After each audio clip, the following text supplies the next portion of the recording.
Let me remind you, this is our series on the life and times of COVID-19. We've been talking to a variety of expert faculty members that we have here at Santa Clara, and they've been giving us their perspective on the life of business, industry, and the economy as we make our way through this pandemic. Let me remind you about what the format is.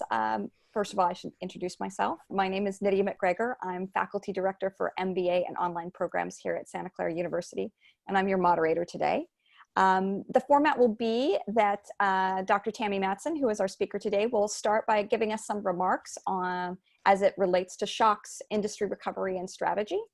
And while she's speaking, if you want to pop some questions into the chat, please feel free to do so. Once she's finished with her relatively brief remarks, then we'll move to a Q&A format. Let me give you a little bit of an introduction to who Dr. Madsen is. It's my distinct pleasure to introduce today's speaker, Dr. Tammy Madsen. She is a full professor in the Management Entrepreneurship Department, and in her early career, she worked as an engineer in the defense and auto industries. These experiences have motivated her interests in understanding how firms can develop robust and defensible strategic positions in the face of rapid change and uncertainty. And certainly that is timely for us, given what firms are facing right now. Dr. Madsen's research has received various awards from the Strategic Management Division at the Academy of Management, including the Gluck Best Paper Award. And her research appears in outlets such as Strategic Management Journal, Organizational Science, and the Industrial and Corporate Change. Her research pursues questions such as how does a fundamental shock to an industry affect the competition between entrants and incumbents? Or how do dynamic capabilities and co-innovation help a platform leader grow an ecosystem? And finally, other questions like what drives a cluster's renewal after a major disruption? I'd be remiss if I didn't also mention that she teaches strategy and strategic change management in the MBA and executive MBA programs here at the Levy School. She's been consistently recognized here at the Levy School for her outstanding teaching, research, and service contributions, and has been honored with the SCU President's Special Recognition Award for her work. So without another moment to wait, let me turn it over to Dr. Tammy Madsen. Take it away. Thank you, Nydia. I appreciate the introduction. So Nydia asked me to come in and talk a little bit about shocks, industry recovery, and including a little bit of work that she and I have done and sort of the implications for strategy. So what I thought I would do is start off with sort of a little bit of a big picture view. What do we know? And then also sort of what are the things that we do not know yet? And then conclude a little bit with some thoughts about how should we be thinking about this strategically, and what are some ideas in terms of the context of industry recovery.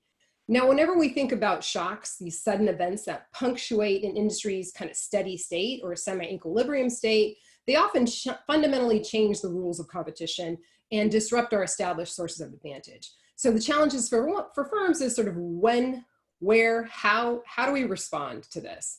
And we often think of these events as, because they occur at one point in time as one-offs, but more often than not, they yield persistent unrest, ongoing dynamics, and they lead to a lot of industry churn, so be it entry and exit. And the result is that we see a wide variety of strategic positioning and firm performance as firms are figuring out and scrambling around trying to sort out what the best course of response is.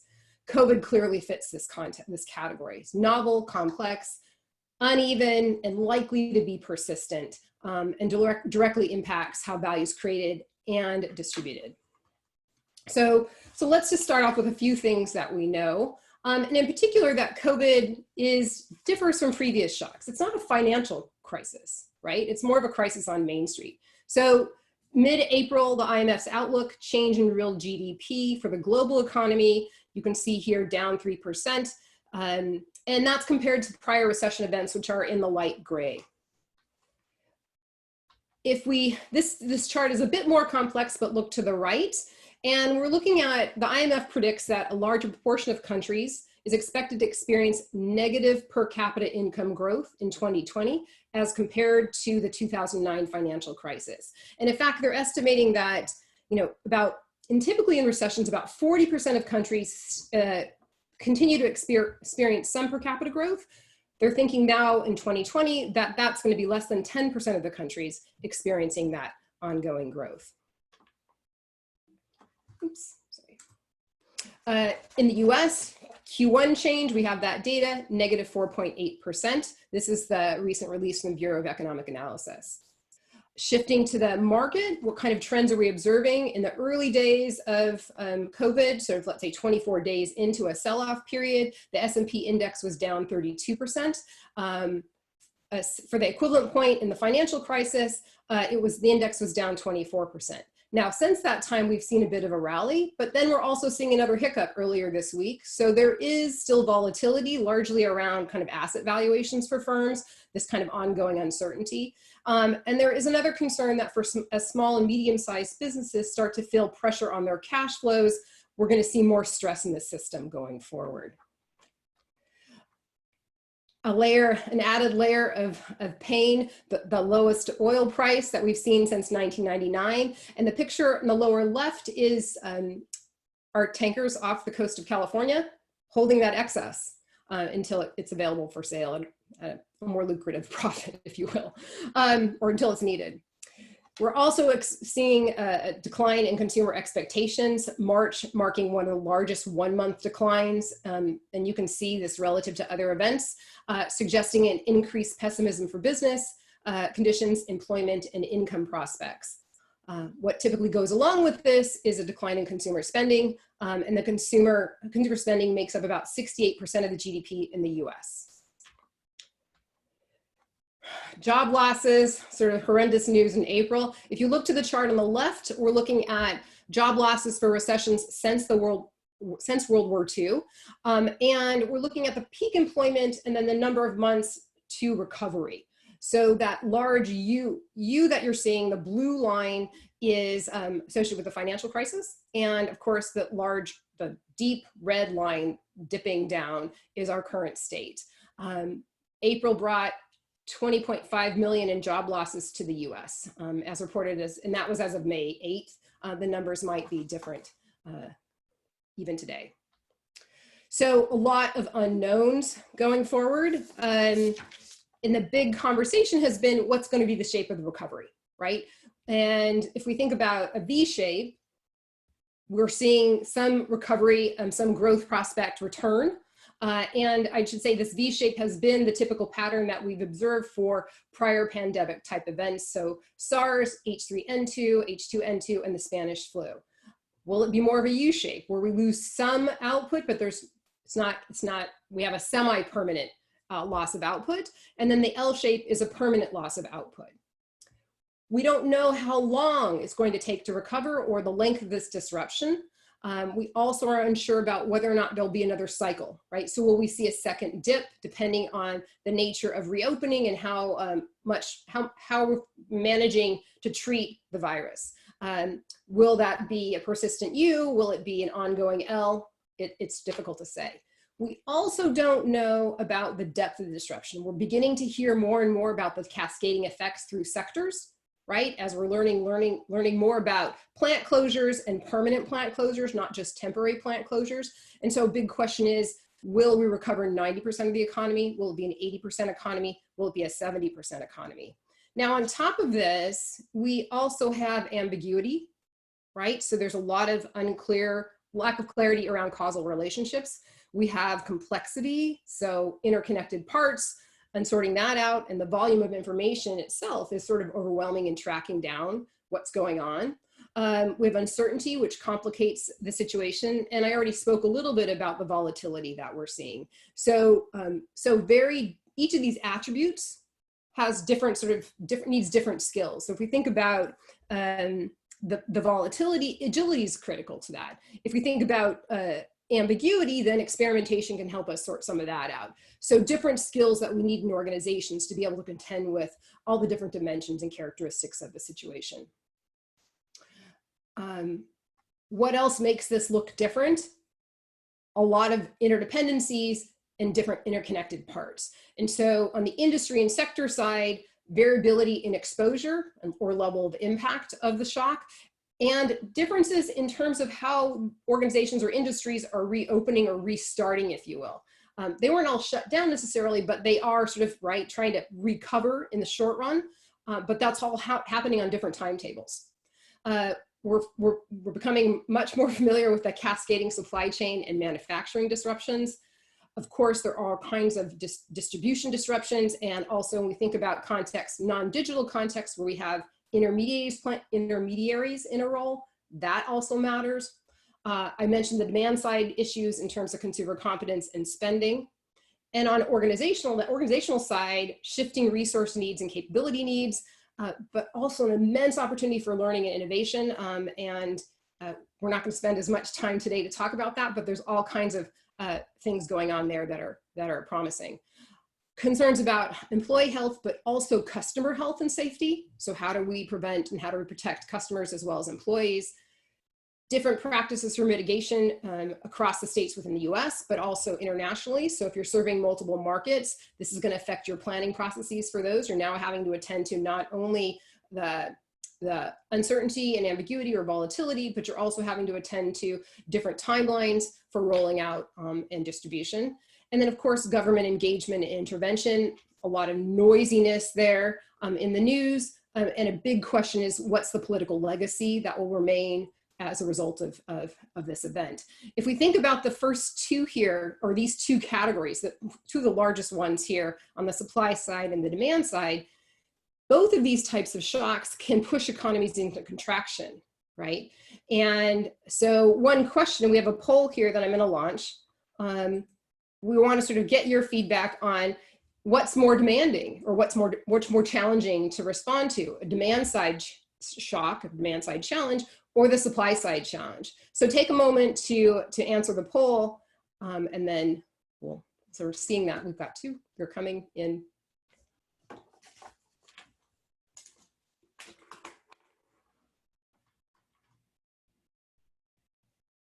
Okay.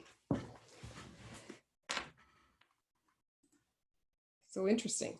All right, so a mixed bag, very close to about 58%, so it's almost even. It was 50-50 there for a bit, but about 58% are saying, 58% of you saying demand side challenges and 42% of you saying supply side challenges. Let me step back for a minute and talk a little bit about industry evolution. If we think about the strategy field, one of the central questions is what explains differences in performance among firms?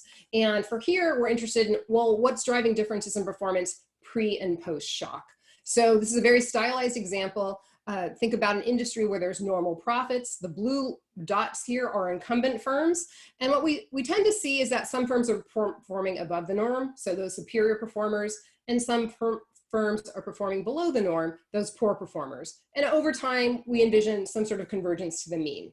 Now, empirical research in strategy tells us that we know what explains differences in performance across certain sectors, right? So if you're, let's say you're in the transportation sector, like airlines, more of the performance among firms is going to be influenced by the industry conditions. There's not as much play in terms of what strategic tactics the firms can use to carve out a distinctive position. But if you're in another sector like semiconductor manufacturing, then the resources and capabilities of the firm are going to matter much more. So in a steady state situation, we can sort of offer these predictions. We know where to invest our resources in terms of building barriers to entry or building barriers to imitation. Then we have the shock that hits, and sort of firms are scrambling around trying to figure out, what do we do? So incumbent firms figuring out not only how do we contend with the new context, but also might be threatened by entrants, which are the green dots that are coming into the industry. So now the question is, in addition to resources and capabilities, the firm characteristics and the macro environment in the industry, what else matters? So all those other dimensions that I talked about, the demand and the supply side, the distribution, the government intervention, mitigation, health and safety. For your industries, the important question to ask is, what matters more? What's going to explain or affect differences in performance, our ability to achieve a competitive advantage more? Is it the demand side? Is it supply side? Is it the mitigation issues? What matters? And that's going to inform your scenario analysis, right? In terms of trying to sort out what direction do we head. So just to sort of wrap up this piece of it, most, if not all aspects of how value is created and captured are affected, right? So it becomes really challenging. And when we think about our strategy, our horizons, our planning horizons, a big question is what remains useful. The same holds for your bundle of resources and capabilities. What remains useful. Everything is changing. New ways of doing everything. And so if you're in one of those organizations where they are bringing people back to the office at some point, will you be monitored? And what are the trade-offs there that you see from a privacy standpoint versus a health standpoint? This quote from the CEO of Johnson & Johnson says, every business leader in some way is going to be a healthcare leader going forward. So I thought this was fairly compelling because in addition to all the challenges of trying to figure out how to reposition your organization, you also now have to develop skills and how to sort of take care of your employees and how to protect them from getting ill going forward.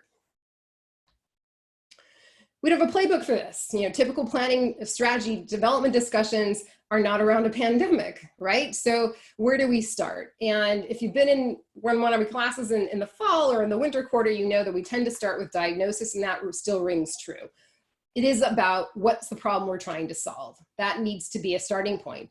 I think in this context, a much more of a focus or a lens of discovery-based development as opposed to sort of lagging indicators, using that for your future, defining your future direction, right? Those lagging indicators likely are not going to be very helpful in figuring out what to do in June, right? When the whole world has sort of changed dramatically.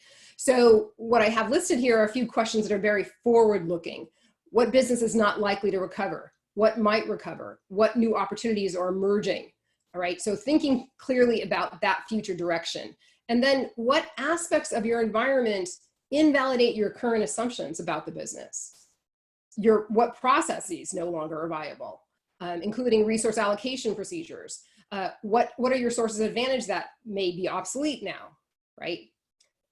A second point here, and this is really critical, is think resources and capabilities, not products and services. Why is that? The resources and capabilities are the origins of your advantage. That's what helps you create new products and services. You can create a service. That service doesn't create something else itself. It doesn't have that capability. So we want to think carefully about what's in our resource and capability bundle. How can that be recombined, repurposed, renewed to address an unexpected or unexplored opportunity going forward? And then inevitably, you're going to have new needs, right? Under time pressures, you don't have time to develop new capabilities. You might have capability gaps that prevent you from pursuing an opportunity. So it's a great opportunity also to think about how should we rethink our organizational boundaries? Should we now be open to alliances when in the past we were not open to that? Should we be open to co-innovation moves? In the past, we haven't really wanted to do that with external partners. Are there modes of open innovation that would really help us under this storm? We previously hadn't tried those, but now would be a good time to experiment with those mechanisms. Of course, it's all about trying to enable strategic flexibility, and there's been an ample number of articles posted about sort of different ways to do this and to go about this. I think it's just really stepping back and thinking about the basics, right? So shifting from traditional rule systems to forward-looking guiding principles, right? So taking a very holistic approach, but this means that it might be somewhat incomplete, right? Because you're letting some elements evolve as needs change, and so you're trying to factor in that flexibility. To do that, you need to be able to sort of allow managers to make decisions in response to current conditions. So push that decision-making out as close to the edges as possible, enabling everybody to respond in a timely manner versus sort of walking through a traditional process or a stage gate process of like, well, I got approval from this manager and then the next one and then the next one. That's not going to sort of really be as viable in our current context. In this way, the leaders of the organization are kind of connectors. You're facilitating, right? But you're enabling everybody else that you've trusted to do this job, to do these jobs, to sort of make those decisions that align with the guiding principles and attend to the critical issues, but flexibility around that. Of course, we're seeing a lot of scenario analysis use, and the idea here is characterizing different future horizons, a wide array of horizons, and adapting a strategic roadmap. One of the big challenges in this process is sorting out, balancing competing for the present with competing for the future. And in this case, if you're fighting fires on a daily basis, you tend to ignore the future. That's a challenge going forward here, right? Much of your attention needs to be in this forward-looking dimension. At the same time, organizations are struggling with just survival, right? So it becomes really important to say, okay, we need some plans for the near term, the next stage of recovery and the next stage of recovery. And that all might be 9 months, 3-month or 2-month intervals.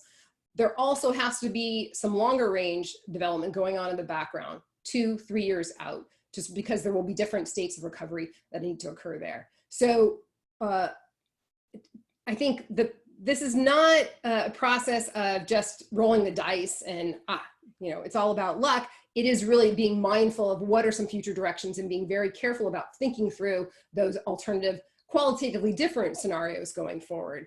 And I should say too that this, forward-looking guiding principles approach and sort of being incomplete is not a whack-a-mole approach to strategy, right? So we're not just sort of randomly, well, we'll just, address everything as it comes along. There needs to be a careful guidance, right? Not just random moves.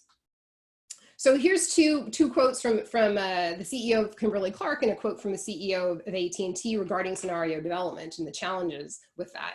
So for Kimberly-Clark, I don't think we'd ever felt like we would be arguing over these kind of models. We are working through 11 of them, and they're informing our scenario planning and our contingency plans, right? So taking that very seriously. For AT&T, you can bring the smartest and most genius economists in the world, and a dozen of them can come in, and the range of possible outcomes just for the second quarter of 2020 is unbelievably wide, right? So the second challenge here is then how and when do you make a choice?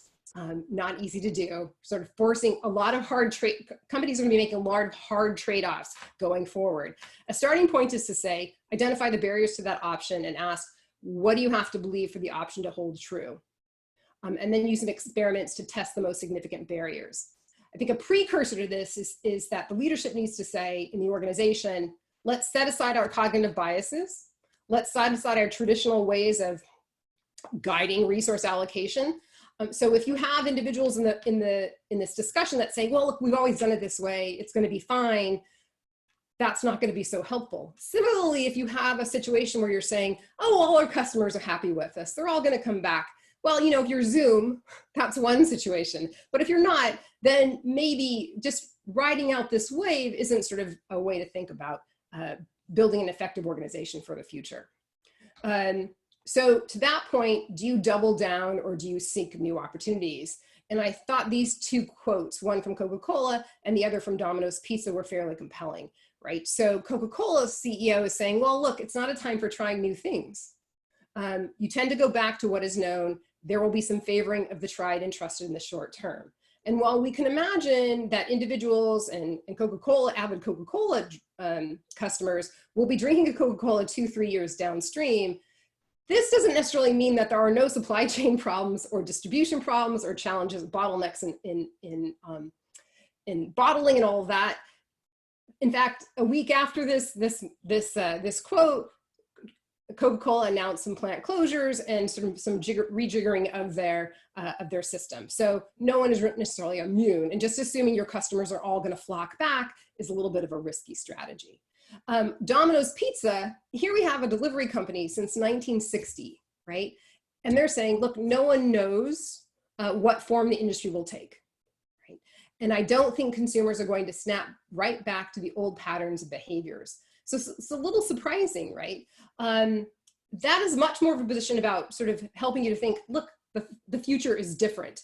And one thing to do when we're thinking about these different futures is figuring out how do we build momentum for the future. And two recent announcements have given some examples of ways to build that momentum. So Amazon deciding to reinvest $4 billion in the organization. Now, this is an extreme case. We don't have many organizations like Amazon in the world, so they have those resources, they can take that on. On the right-hand side, you say Uber, who's being slaughtered in the ride-sharing space today, and Grubhub, and it's trying to take over, said, look, we see an opportunity for consolidation in the meal delivery industry. We're going to make a takeover move for Grubhub, and that's sort of still in talks. But these are both moves about building momentum for the future, as opposed to kind of sitting back and saying, well, if we do a little thing, a little incremental adjustment, and sort of just wait it out, things will be okay. There is also a great deal of variability in exposure in industries and impact. So on the left-hand side of the chart, you see a picture of flour. King Arthur flour, who's experienced an unexpected increase in demand. So if you go to the supermarket and you see there's no flour on the shelves, this is not a supply chain problem per se. It's not because King Arthur is having problems getting goods to the shelves. It's because there's been a huge uptick in demand because we're all at home and apparently baking up a storm. And so they have wheat, they have flour, they've sort of tried to accelerate their production to get goods on the shelves. Local buy shops were, I believe, an essential business in most states. And so many of them saw a benefit for staying open during the early days, seeing more sales and customers coming in, perhaps because we're trying to avoid the COVID-19 pound gain during that time, right? On the right-hand side of the chart, you see stigma emerging in some sectors. So pork production in particular, meat production. So we've seen an increase in prices in both in beef and pork because of these challenges, but also some opportunities for companies like Beyond Meat and Impossible Foods, right? Plant producers, plant-based meat production has seen some benefits.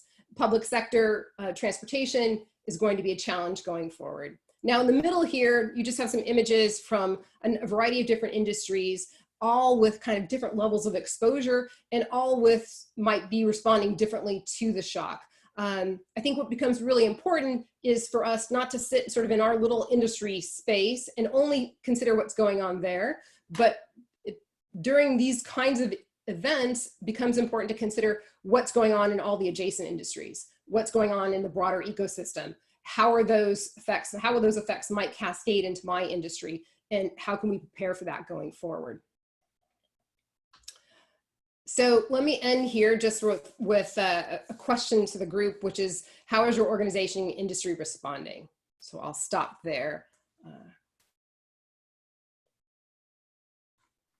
Thanks so much, Tammy. That's great. So much to think about and to digest all at once.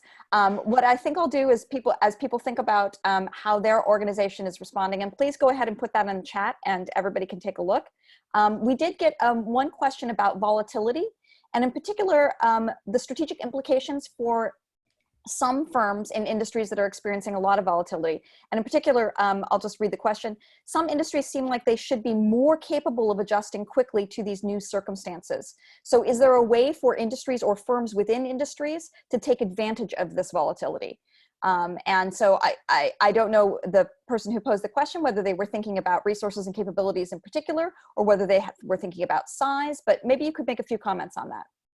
So I think there's a couple things, right? So in dealing with the volatility, is the agility tends to be quite helpful. And so we think about firms that have gone maybe 2/3 down the process of digital transformation. And those types of organizations might be in a better position to respond to some of the events that are going forward. So I think about the side, on the digital transformation wave, a lot of companies were just focusing first on the demand side of part of the equation, right? So figuring out how we can use analytics, how can we capture more information about our customers, all of those devices, all those mechanisms on the demand side. And so those firms might be able to use that information and those skills in different ways to start to calibrate how are we going to manage the customer base in these times when consumer expectations have fallen and when consumer spending is down, right? So getting a better lock on the customers, but also outreach to them in different ways than we would typically think about, right? So stores are reopening, but that's going to be sort of, I think, a longer process and a varied process. So here, digitally, how can we use the existing tools to address that? And then separately, I think there's some industries that will be hit, not hit as hard. We'll still have to deal with ramifications because their customer base is hit hard or their supply side is hit hard, but the organization themselves might stay somewhat healthy. And those organizations, so I'm thinking about, let's say think about the software sector.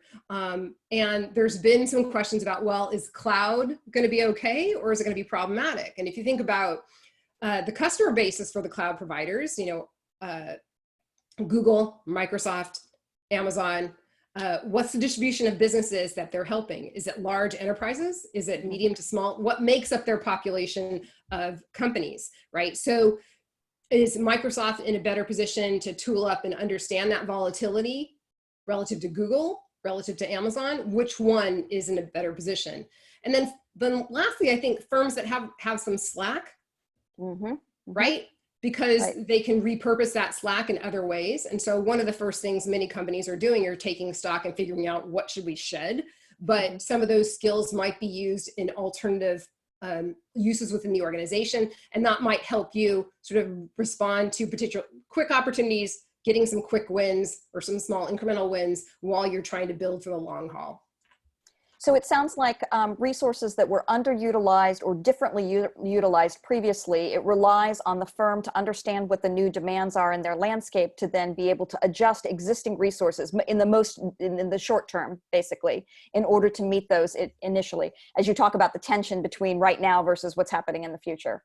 Yeah, I think that's right, Nydia. I think that's right, yeah. We've got some comments from people. So Susmitha says, except for organizations working on collaboration, most industries are resorting to layoff, furlough, and reducing the OpEx spend. And that just reminds me, I didn't hear you mention anything about retrenchment, right? Really shrinking down to some kind of core, if you will.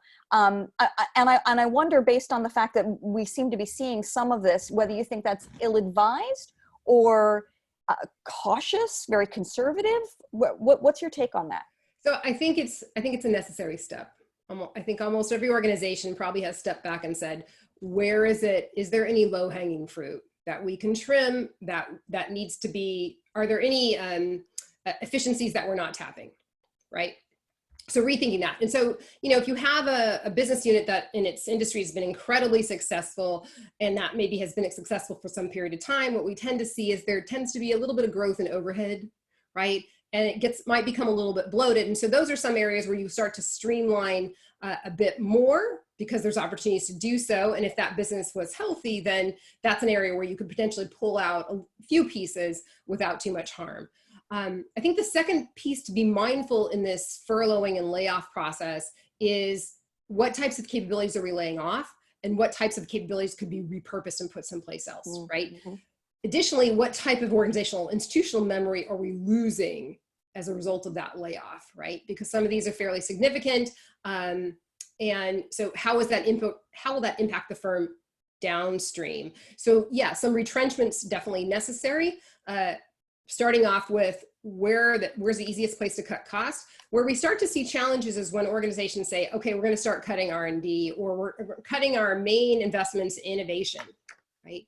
And while I can understand that some organizations have no choice, they have to be very mindful about when we're doing that, we're reducing our future opportunity. And so that balance is incredibly challenging in organizations. So that resonates with a comment that Cosmo has here. He says, it seems like firms that are learning oriented, Satya, the CEO of Microsoft, has pushed the company hard to transform into this, that they could have a larger benefit than in comparison to firms who haven't had to make significant changes in the recent past. So what I'm hearing there is learning oriented, but maybe already having the routines in place for doing some of the activities that you were talking about in terms of experimentation and dealing with ambiguity and those sorts of things. Would that be sort of your prediction for those who come out on the other side of this? I think that's true. I think that if you have a culture of learning, the idea would be that you have a culture also that is around experimentation and flexibility, right? And that type of, when you're rewarding risk-taking, that is the kind of environment that we're in. We sort of need to empower our employees to take risks. If the reward system is all geared towards, let's say you didn't make your sales this quarter, you didn't make your numbers this quarter, or there's no flexibility and it's very rigid, then we're not gonna see rewarding of risk taking. We're gonna see rewarding of numbers, and we're in a different space today. So I think there's different cultural characteristics for the organizations that are focused on like this competing for today versus those that we need the characteristics we need to focus on competing for tomorrow, right? So the learning organization, and particularly Microsoft, Satya has been very good at sort of trying to shift the culture in that organization much more towards this experimentation and a learning environment. So does that mean that small firms are doomed here? I mean, these are firms that wouldn't have had a lot of slack, don't necessarily have a huge bench. It seems to me, on the one hand, I could argue, well, this is the very environment where they can be nimble and agile, but at the same time, they don't necessarily have deep pockets or like I said, a deep bench. Well, I mean, thinking about the different characteristics of small firms. So we know from empirical work that, there is this notion that small firms are more nimble, more agile, more flexible, they do more experimentation, and they're more innovative. And yet the empirical work is mixed on this, right? So we have some studies that show that both large and small firms are innovative. We have some studies that show the relationship is being monotonic. We have some studies that show the reverse of that relationship. So a lot of variability there. I think it takes a shift in mindset. So if you are a small organization and you have, let's say you're an adolescent organization, right? You started up in the Valley, you're 10 years old, right? And you're really happy, your customers are happy with you, everything's been going, and now you get hit by this shock. So have you developed an organization that, and maybe you've grown, you're not small, you're medium sized, have you developed an organization that can continue to be nimble, or have you now developed an organization that's gotten a little bureaucratic or is driven by the founder and they're resistant to any kind of change, or those, so those kinds of challenges I think that might arise. So just being small doesn't mean you're necessarily always more agile, but I think organizations that can be mindful, even big organizations, of setting up, enabling this experimentation or enabling flexibility, not micromanaging the people, and all those kinds of good things that we think about in an innovative company, then you're in a better position to weather this storm, if you will. But the small firms are somewhat constrained, right? They don't have as many resources, but that's not to say that they might have technologies or innovative ideas that large firms want to learn about, and they might seek them out and say, hey, look, we need you to help fill a void in our portfolio, right? So partner with us, and maybe we can develop a product or service that can meet our needs. Sure. I'm sure everybody can think of a small firm that they know of that would fit that bill, right? There definitely are firms in the Valley that seem to do well in their niche, in their small space. I want to switch gears for just a second to just talk about the nature of this shock, which is something that you started your comments with.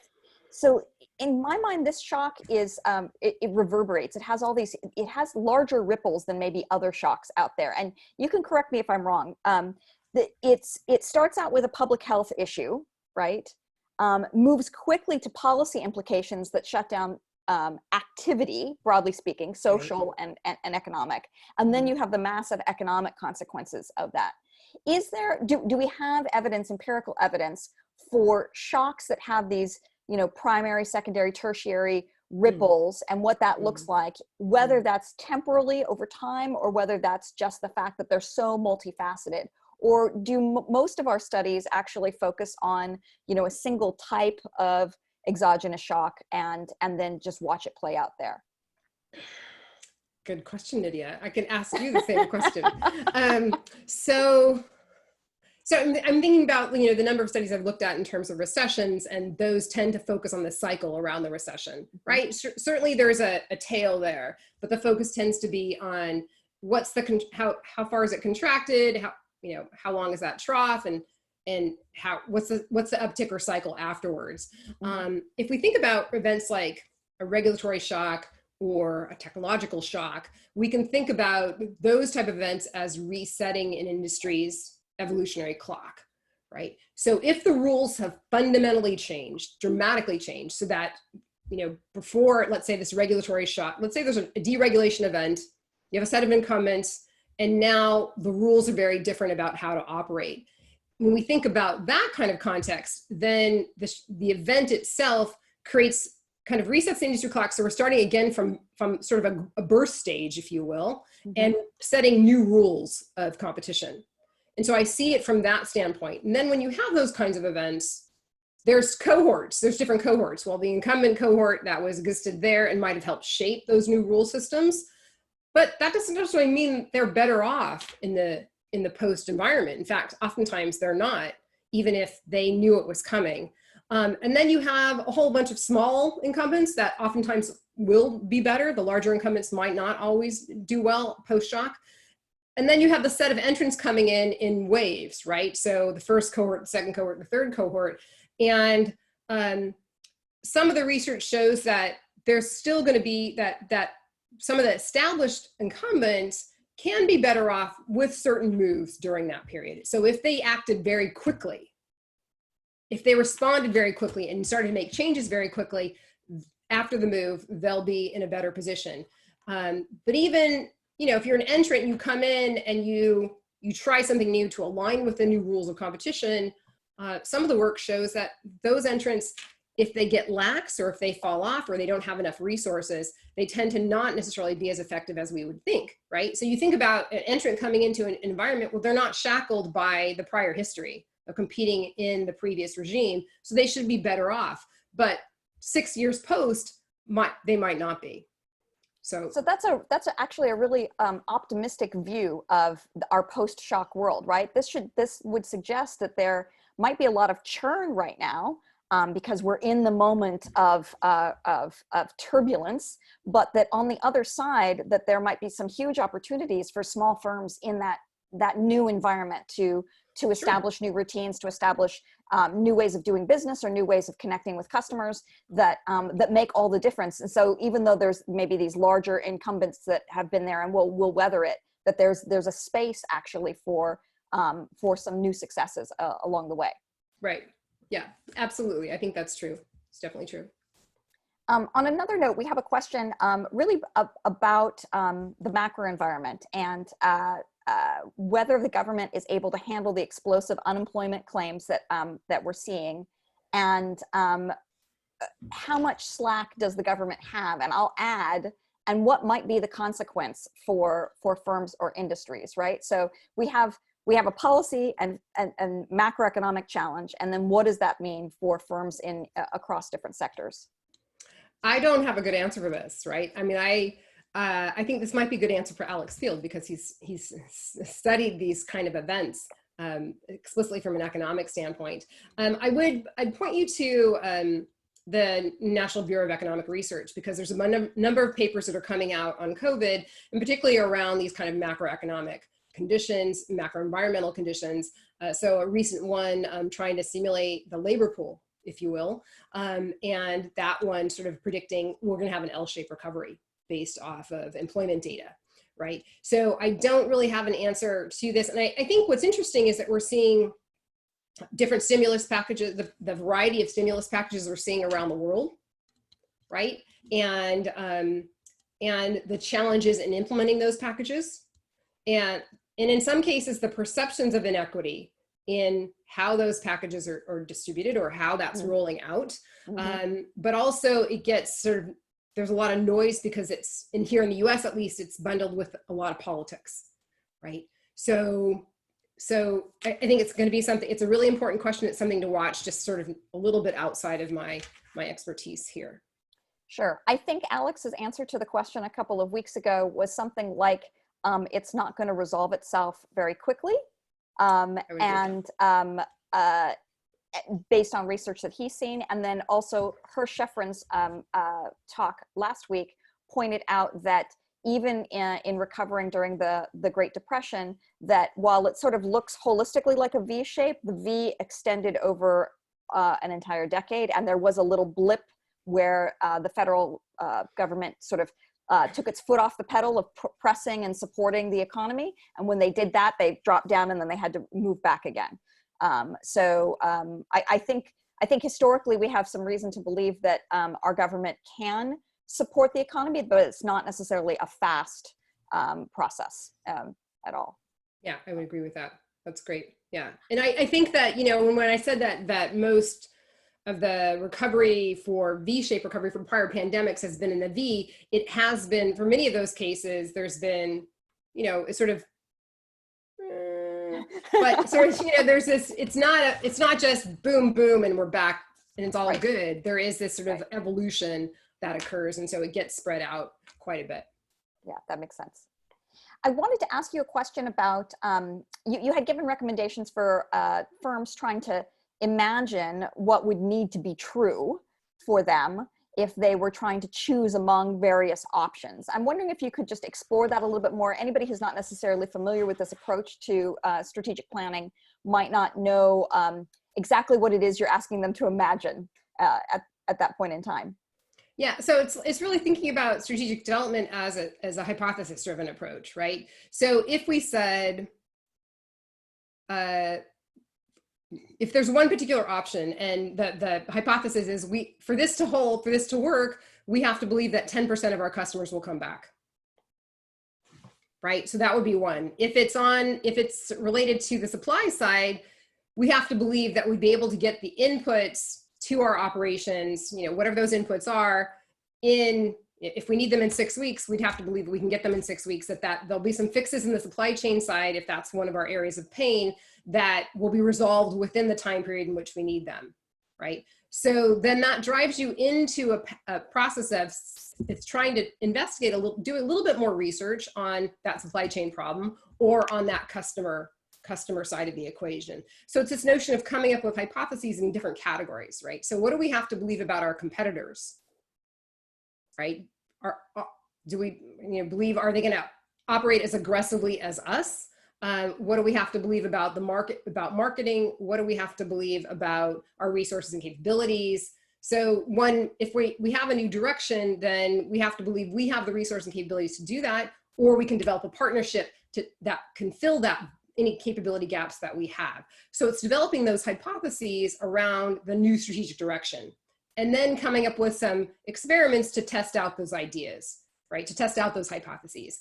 And I'm not talking about long drawn out experiments, because organizations today don't have that time, but there's a lot of thought experiments that can occur, or wireframe experiments, depending on what you're doing, to try to sort that out more and get a sort of fine tune your understanding. You might not have 100% answer, right? Is that a problem? So, pardon? Is that a problem in the process if you don't have 100% answer? I mean, I think it doesn't make us feel comfortable, right? But I think you also have to become comfortable with the chance of failing. Mm-hmm. Obviously, you have to figure out what are the bets that you can take as an organization, right? Mm-hmm. So diversified organizations might have a bit more bandwidth in terms of the bets they can take. But, some of those organizations, they might not, one business unit might be hurting and they don't want to take the bets with that particular unit because it has critical resources for another unit, right? So there's a lot of different things to think about within organizations. But that's sort of the idea is thinking through the major categories of strategy development, and then what do we have to believe for this option to hold? Well, X has to happen or Y has to happen, and testing around that. Everything that you've talked about so far has really been connected, at least as I've understood it, to internal development. We've talked about the underlying resources and capabilities that a firm has. We've talked about how to imagine how to redeploy those in some way, recombine them in some way. Do you believe then that the market for mergers and acquisitions then will drop as a result of firms then sort of looking internally to what they already have rather than looking externally to what's possible? So this is a good question, because prior research has shown, or prior trends, we see these cyclical trends in M&A. And we tend to see a decline in M&A after recession type events. The trend sort of tends to come down. There might be some variability in industry, but that's sort of what we saw after the financial crisis for obvious reasons, right? And in this case, I mentioned kind of modes of open innovation, co-innovation, and alliances and partnerships, because we tend to think about those as being more flexible forms of the organization, right? So that shorter windows of time, there's not as much integration that's required for an alliance or partnership as there is for an M&A event. But in many sectors, there'll be opportunities for consolidation of industries. And some of that consolidation might be motivated by all parties that are involved in the transaction, right? So I think recently there's a proposal by Senator Warren. Yes, to try to clamp down on mergers and acquisitions during this period of time. And I'm not sure if that serves organizations the best, right? So it depends on what type of acquisition it is and what are the consumer welfare benefits, right? So So I think M&A is an option, is a path for firms to consider, whether it's a small M&A, you know, we're picking up some capabilities or resources that we don't have. We're going to bring those in-house and merge that small entity into our organization, or whether it's a consolidation of the industry, or whether it's, you know, look, we were thinking about doing this before, but now there's an opportunity because we can afford it now. We couldn't afford it before. So lots of different things to think about in that space. I think there's opportunities, but we do tend to see a decline in M&A following these kinds of events.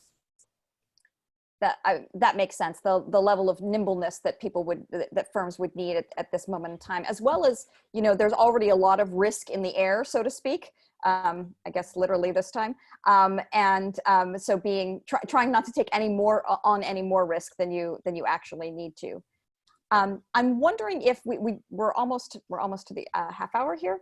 If you would make some comments on then, given the amount of change that firms need to go through at this moment in time, if you think that we could anticipate a lot of changes that sort of cascade through industries as a whole, right? We've talked about individual firms having to make these adjustments. And if you think that you're going to, as a result, either a result of that or just because of the macroeconomic environment, that we're going to see new industry structures, new industry, you know, sort of, I'll call them status relationships and those sorts of things across broad sectors, or if you think that's going to be relatively isolated and it's just about finding new footing beyond this particular moment in time.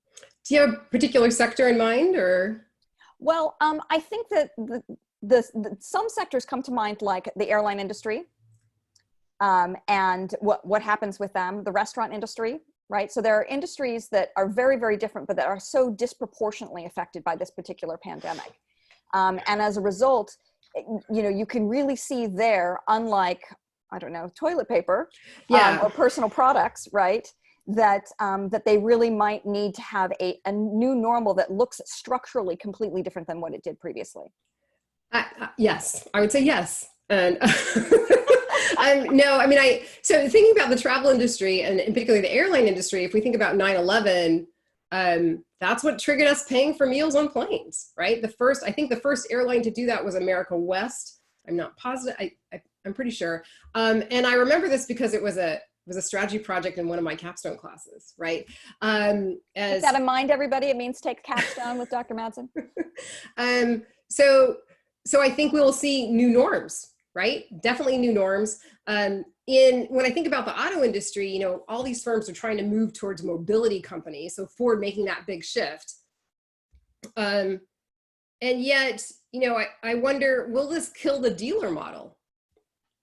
And you know, so say more about that. Why would that be the consequence here? Well, so if we say that, so look, dealerships are still open, right? And largely because most of their maintenance or automotive repair shops are with the dealerships. But if we think if I don't want to actually go in and interact with someone and have that conversation and be stuck in that little negotiating room for 2-3 hours, then I'm going to want to do it online. And can I do that? Why do I need to go through this process any longer? Why can't? And we have firms that are already working without a dealership. And so the model exists. We know it's viable. Will this basically start to kill off or erode some of the dealer model that we see in the auto industry? I was thinking about another industry a while back, but just many companies are planning on not bringing all their employees back, even if they're going to stay employed.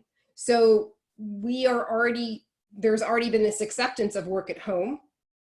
Well, 3 months ago, 4 months ago, there wasn't as much acceptance of that. Right. And we've seen companies in the past 10 years have policies that reversed and said, no, come back to the office, right? Right.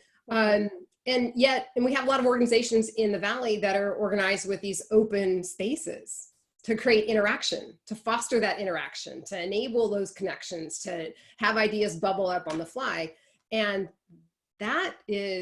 those open spaces might not be viable in the ways they were before. Right. So how do you continue to ensure that kind of one-off innovation or those kind of sharing of information disconnected? I'm talking to somebody that's not in my group, that's at a distant place in the organization, but I learned something like, oh, that idea kind of connects with, I'm doing an association here between some idea that I wouldn't have thought about, and I'm connecting it to something I'm doing and coming up with something new. how do we replicate that in the Zoom environment?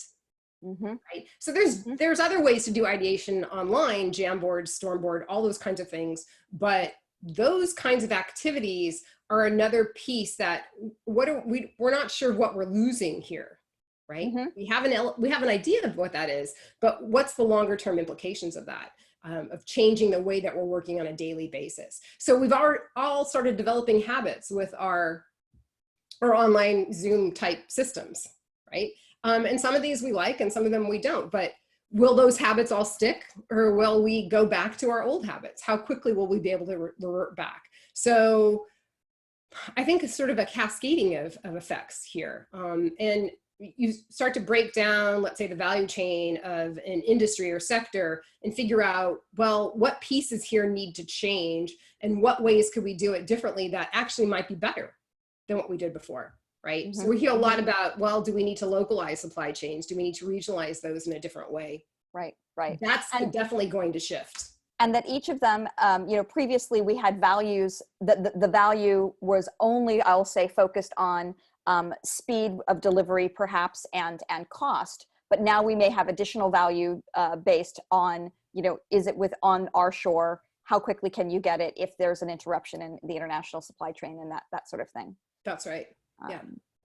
I think we should probably stop there. I will say that thank you very much, Tammy. Always hugely insightful and helpful to anybody thinking about these big strategic questions for their firm or for their industry.